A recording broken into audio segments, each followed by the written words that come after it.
ये कुछ झलकियां हैं MWC की, जहां पर मैं हाल ही में गया था।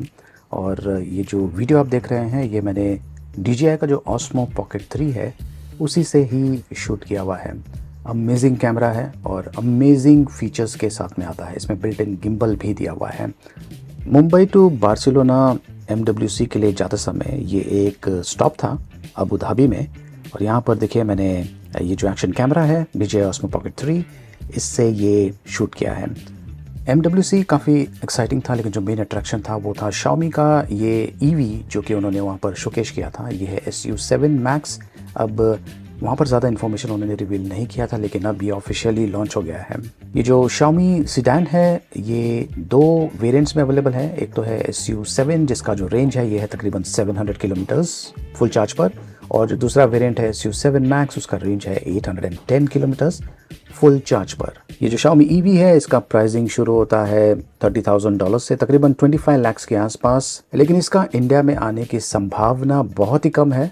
और अगर ये आता भी है तो इसका जो प्राइसिंग है ये तकरीबन 65 से लेकर 70 लाख के आसपास हो सकता है कस्टम ड्यूटी के साथ में।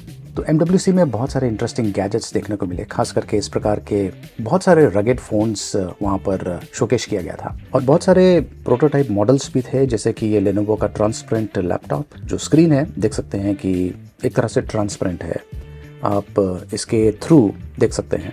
और अगर आप चाहें तो जो स्क्रीन है इसे एक नॉर्मल लैपटॉप का जो स्क्रीन होता है उसकी तरह भी बना सकते हैं। मोटोरोला का ये कॉन्सेप्ट फ़ोन जिसे आप फोल्ड कर सकते हैं, इस प्रकार से हाथों में पहन सकते हैं एज अ वॉच, ये भी शोकेश किया गया था। अब देखिए ये सब प्रोटोटाइप मॉडल्स हैं, आगे चल के ये आएंगे या नहीं पता नहीं, लेकिन काफ़ी एक्साइटिंग टेक्नोलॉजी MWC में देखने को मिला। ये है स्मार्ट लैंप Xiaomi का, लेकिन कुछ कारणवश जब हम इसे टेस्ट कर रहे थे तो ये काम नहीं कर रहा था, शायद ये थक गया होगा। और ये Xiaomi का स्मार्ट कुकिंग रोबोट ये मुझे काफ़ी इंटरेस्टिंग लगा। वैसे अगेन ये मार्केट में आने वाला नहीं है, लेकिन इसकी खासियत ये है कि यहाँ पर ऊपर मेनू दिया हुआ है, स्क्रीन के ऊपर आप उससे सेलेक्ट कर सकते हैं और आपको बेसिकली जो इंस्ट्रक्शंस दिया हुआ है उसे फॉलो करना है। वेट, टेम्परेचर, कितना गर्म होना है, सारी चीज़ें ये ऑटोमेटिकली मैनेज करता है। अब इस प्रकार के जो रोबोट्स हैं ये इंडियन मार्केट में आ चुके हैं। अमेज़ॉन पर अगर आप सर्च करेंगे तो आपको मिल जाएंगे। इनके अलावा बड़े टाइप के ड्रोन्स, मतलब कि बहुत ही बड़ी ड्रोन्स जिनमें जो ह्यूमंस है उन्हें आप ट्रांसफ़र कर सकते हैं, तो वो भी शोकेश किया था। ये देखिए काफ़ी एक्साइटिंग लग रहा है। तो MWC में काफ़ी मज़ा आया। उसके बाद में हमारा प्लान था कि हम पेरिस जाएंगे, 3 दिन रहेंगे, उसके बाद में 3 दिन एम्स्टर्डम में। पेरिस में तो मुझे चांस नहीं मिला, लेकिन एम्स्टर्डम में मैंने ये सेम DJI Pocket 3 से ये शॉट्स शूट किया हुआ है। एम्स्टर्डम एक अमेजिंग प्लेस है। अगर आपको फोटोग्राफी का शौक है तो यहाँ पर आप बहुत ही बढ़िया फ़ोटोज़ और वीडियोज़ शूट कर पाएंगे। ये देखिए अमेजिंग क्लीन सिटी।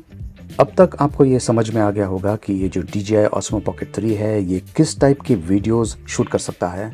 मुझे इसकी जो क्वालिटी है बहुत ही बढ़िया लगी, और मुझे लगता है कि आपको भी इसकी जो क्वालिटी है ये काफ़ी अमेजिंग लगी होगी। अब ये बिल्ट इन गिम्बल के साथ में आता है, लेकिन अगेन इसे यूज़ करने के लिए भी आपको थोड़ी सी टेक्निक की ज़रूरत पड़ेगी, निंजा वॉक जिसे कहते हैं। अब मैंने ज़्यादा जगह पर निंजा वॉक नहीं किया है, यहाँ पर थोड़ा बहुत किया था, और यहाँ पर तो एक जगह पे रहकर मैंने ये जो वीडियो है इसे शूट किया हुआ है। यहाँ पर मैं वॉक कर रहा हूँ, लेकिन ये निंजा वॉक नहीं है। इससे आपको आइडिया मिल गया होगा कि देखिए किस प्रकार से एक मामूली सा बाउंस आपको मिल रहा है। वैसे ये 3 एक्सिस गिम्बल है, यहाँ पे देखिए अच्छा आइडिया मिल जाएगा, थोड़ा सा बाउंस हो रहा है। तो अगर मैं निंजा वॉक करूँ तो ये जो बाउंस है काफ़ी हद तक ये कम हो जाता है।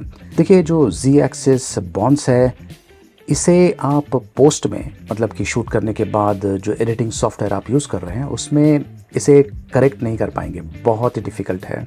ये नज़ारा काफ़ी अमेजिंग था, मौसम एकदम परफेक्ट था फोटोग्राफी के लिए या फिर वीडियो शूट्स के लिए। और ये जो प्लेस है यहाँ से मैंने बहुत सारे शॉट्स शूट किए थे।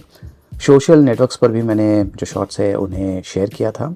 DJI Osmo Pocket 3 की जो बेस्ट चीज़ है वो मुझे ये लगी कि आप इंस्टेंटली वीडियो रिकॉर्डिंग करना शुरू कर सकते हैं।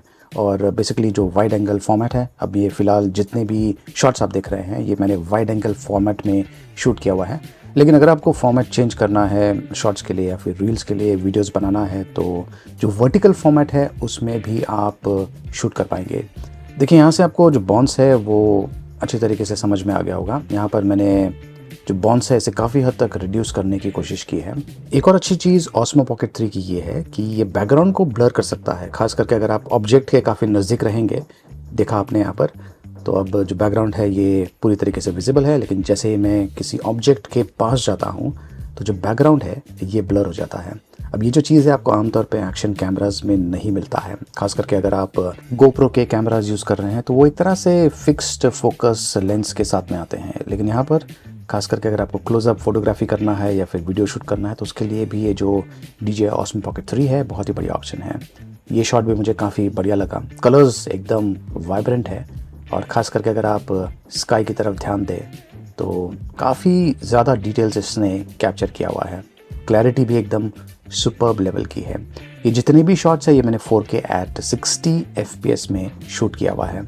जितने भी ये कैमरास होते हैं या फिर जो गिम्बल्स होते हैं ये मूविंग शॉट्स के लिए बहुत ही बढ़िया है, लेकिन अगर आप एक जगह पे खड़े हैं तो गिम्बल का इतना फ़ायदा आपको नहीं मिलने वाला है।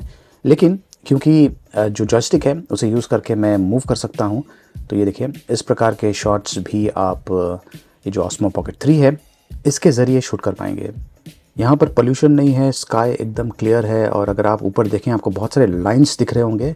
ये बेसिकली ऊपर से जो एयरप्लेन्स जा रहे हैं, जो स्मोक वो पीछे छोड़ते हैं, उनके लाइंस है। बहुत सारे एयरप्लेन्स हम एक्चुअली देख पा रहे थे, इतना क्लियर एनवायरनमेंट था। बैटरी लाइफ भी इसकी काफ़ी अच्छी है और ये मेरा any time go to camera है। और ये इतना छोटा है कि ये देखिए इस प्रकार से यहाँ से मैंने ये जो शॉट है इसके साथ में लिया हुआ है, जो कि दूसरे कैमरास के साथ में थोड़ा सा मुश्किल हो जाता है। तो दोस्तों ये शॉट्स आपको कैसा लगा कमेंट्स करके मुझे ज़रूर बताइए।